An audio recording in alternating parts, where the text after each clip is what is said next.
Hello everyone, welcome back to another video. पिछले video में हमने एक ब्रांड को ब्रेक डाउन किया जिसका नाम था भाभी सेट है। अगर आपने वो वीडियो अब तक नहीं देखा है तो वो देखाओ, आपको क्लियर कॉन्टेक्स्ट रहेगा ये वीडियो में। वो ब्रांड की फंक्शनैलिटी को एग्जीक्यूट होते हुए हम आज यहाँ पे देखेंगे। आज हम एक मोनोग्राम डिजाइन करेंगे and will get it customised as a pendant. So stay tune, और अगर आपने अब तक चैनल को सब्सक्राइब नहीं किया तो सब्सक्राइब करो। Okay, so this monogram is formed on the occasion of 25th anniversary being shared by my parents. So we'll quickly have a look over the brief, जहाँ पे हम देखेंगे कि मेरे पेरेंट्स क्या बॉन्ड शेयर करते हैं या उनका रिलेशन कैसा है। उसको हम समझेंगे। एक छोटा सा मैंने ब्रीफ प्रिपेयर किया है, उसको हम देखते हैं। ठीक है, अब आप देख सकते हो, over these 25 years they have faced numerous challenges that could have broken them down, yet through every hardship they stood strong, united by faith in the universe and unwavering belief in each other. My mother evolved into an unshakable pillar of strength.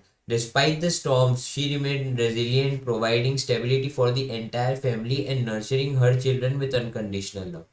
My father, once influenced by difficult circumstances, transformed himself into a source of compassion and kindness, now dedicating his life to serve others. Together they have grown wiser, more grounded, and have become a living example of faith, love, and perseverance. Their story is not just about surviving, but about thriving with grace. This monogram is more than a design, it's a symbol of their journey, their unity, and a proud celebration of 25-year legacy built on courage, understanding and unwavering love. Okay, तो basically इससे हमें ये समझ आते हैं कि challenges तो हर किसी के लाइफ में आते हैं, पर how you deal with it is something that matters the most. क्योंकि देखा जाए तो a challenge can either break you or it can make you. It can help you get over various limitations that you have set within a particular mindset of yours, or it can either break you. It can make you go down and get depressed and all. But in this particular case, we've already seen that they bounced back. My parents bounced back and they bounced back strong. Their unshakable faith and belief in God helped them get over these challenges. They knew that yes, this is tough time right now.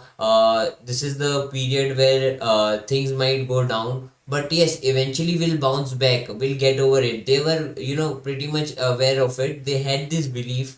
So yeah, this pretty much shows that how they have shared 25 years with each other by having such a strong bond right now, that they understand each other in such a way that everything goes very smoothly. So yeah, अब parents के मेरे नाम है, मेरी mummy का नाम है प्रियंका और मेरे पापा का नाम है विजय। तो हमारे इनिशियल्स है पी और वी। उसके बेसिस पे हम आगे लोगों का कंसेप्ट देखेंगे और स्केच जो हमने बनाया है लोगों का वो भी देखेंगे और फिर आगे प्रोसीड करेंगे।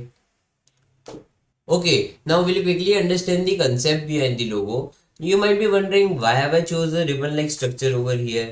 Well, what does a ribbon represent? जब आपको किसी को रिस्पेक्ट करना हो या टू ऑनर समवन और in an occasion of pride, we tend to use ribbon as a symbolic representation. Well, हम ये मोनोग्राम बना रहे हैं on account of 25th anniversary being shared by my parents. So what else can be perfect then a ribbon. तो इसलिए हमने ribbon choose किया यहाँ पे एज एन इंस्पिरेशन। अब रिबन को जब आप slight at an angle rotate करते हो तो आप एक पी लाइक स्ट्रक्चर अटेन कर सकते हो इन सच ए वे की जो कर्व है that even goes beyond this vertical line, P की जो वर्टिकल लाइन है। अब after some tweaks and adjustments sketch करने के बाद मेरे को पी और वी को ये रिबन लाइक एलिमेंट में कंपोज करना था। तो I just made a small tweak in such a way की जो वो कर्व एजिस थी या कर्व लाइंस थी उसकी जगह हमने थिक शार्प स्ट्रोक यूज की, जिसकी वजह से पी और वी अलग से दिखे। कैसे, मैं एक बार आपको दिखा देता हूँ। वी जो है उसको हमने रोटेट किया at an angle of 90 degree, जिसमें वो पी की डंडी है उसमें से वी निकल रहा है and goes beyond that line P की, जिससे वो रिबन लाइक स्ट्रक्चर भी मेंटेन रहे और पी और वी दोनों कंपोज हो जाए उसमें। और पी को तो हमने ऐसे ही लिया है, वी से ही पी बन रहा है। ठीक है, so this is the concept behind the logo. Well, I think ribbon perfectly goes with the way we want our logo to be, क्योंकि देखा जाए तो we are making this on account of 25th anniversary as we have already discussed.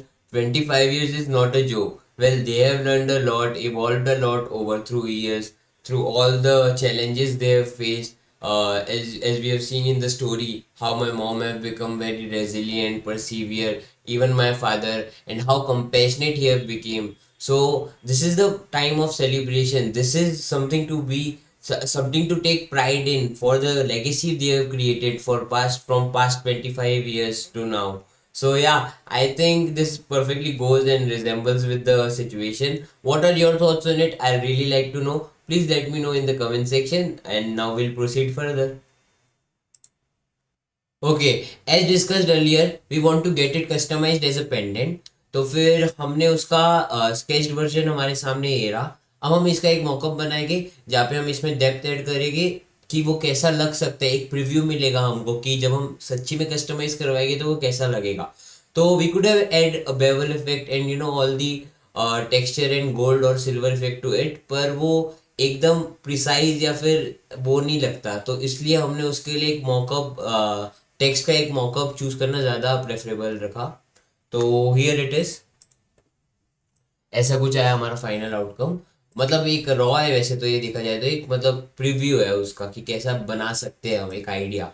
Okay, तो इसके बाद I met a local jeweller and discussed with him कि how can we proceed further. अब इसको हम किस वे में बना सकते हैं। तो एक रेफरेंस है जो मैंने ऐसे ही मॉकअप बनाया, पर फिर बाद में थोड़ा रिसर्च करने के बाद पिंटरेस्ट में मैंने थोड़ा एक दो रेफरेंस उनको प्रोवाइड किए कि मेरे को किस टाइप का चाहिए, उसका हाइट कितना रहेगा, उसका वेट कितना रहेगा, वगैरह वगैरह। वो सब डिस्कस करने के बाद फाइनली उन्होंने मेरे को ऑटो कैड में भेजा कि कैसा हमारा डिज़ाइन बन के आएगा, और फिर उन्होंने आगे प्रोसीड किया। तो फिर मैं आपको सबसे पहले जो ऑटो कैड में फाइनल बन के आया डिज़ाइन, मैं आपको वो दिखाता हूँ, और फिर बाद में फाइनल आउटकम जो है वो तुम देखेंगे। ओके, तो भैया ने मेरे को ये फोटो प्रोवाइड किया जहाँ पे उन्होंने ऑटो कैड में बनाया है फाइनल कैसा लगेगा, एक प्रीव्यू उसका। और हमने डिसाइड किया था कि हम बेवल देंगे, शार्प बेवल रखेंगे एकदम, जिससे वो ट्राइंगल जैसे स्ट्रक्चर उठा हुआ लगेगा, जैसे कि यहाँ पे देख सकते हो। और जो पीछे से रहेगा वो फ्लैट ही रहेगा, क्योंकि वो कह रहे थे भैया कि अगर पीछे भी हम वो इफेक्ट देंगे तो फिर उससे वो चुभ सकता है बॉडी पे, इसलिए थोड़ा कंफर्टेबल रहे, इसलिए हमने ये प्रेफर किया कि खाली एक ही साइड रखेंगे। तो बस फिर भैया ने मेरे को कहा कि इसके बाद हम आगे चालू करें काम, तो मैंने कहा ओके। फिर जो इसके बाद फाइनल जो बन के आया अब हम वो देखेंगे।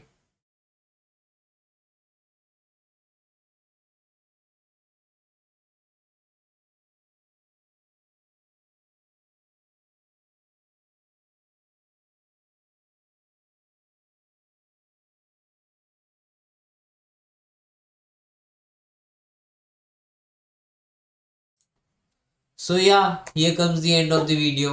Well, I really liked making this video. What are your thoughts on it? Do let me know in the comment section. मिलते हैं एक नई वीडियो के साथ बहुत जल्द। अगर अब तक आपने चैनल को सब्सक्राइब नहीं किया तो सब्सक्राइब कर लो। Bye bye.